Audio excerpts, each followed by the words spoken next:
জোরছে দেখো মহিলাটা আমার জলসাতে, এই মহিলাটা আমার জলসাতে।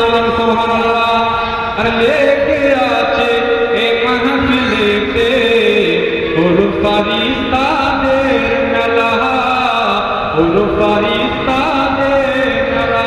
আল্লাহ নবী আমার বলেছেন, যেখানে কোরআন হাদিসের আলোচনা হয় ওই জায়গাতে ইবলিসের ভিড় লাগে না, শয়তানের ভিড় লাগে না, বরং আল্লাহর ফারিস্তাদের ভিড় লাগে।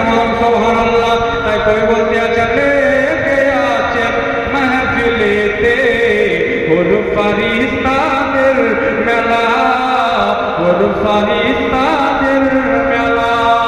আর গাইছে তারা সবাই মিলে, গাইছে তারা সবাই মিলে নবী পাকের তারানা, নূর ঝরনা ঝরছে দেখো।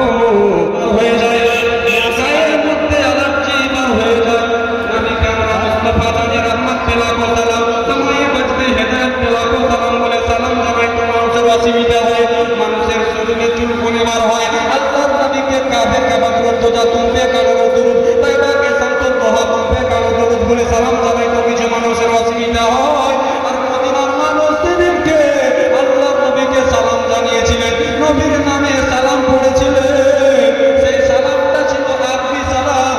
তালা আল বদরু আলাইনা মিন সানিয়াতিল বিদাই ওয়াজাবা শুকরু আলাইনা মাদা আবিল্লাহি দাই। এই সালামটা পড়েছিলেন। সুবহানাল্লাহ।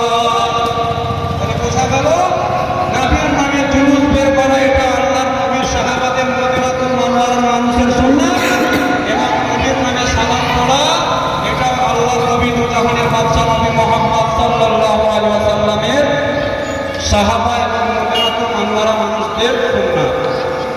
এবং আল্লাহ রাব্বুল আলামিন নিজেই বলছেন যে তোমরা আমার রহমত পেয়ে এবং ফজল পেয়ে তোমরা খুশি উদযাপন করো, খুশি মানাও। তো রহমতের দিক থেকেও যাকে দেখতে যাবে তিনি হচ্ছেন রহমাতুল লিল আলামিন নবী।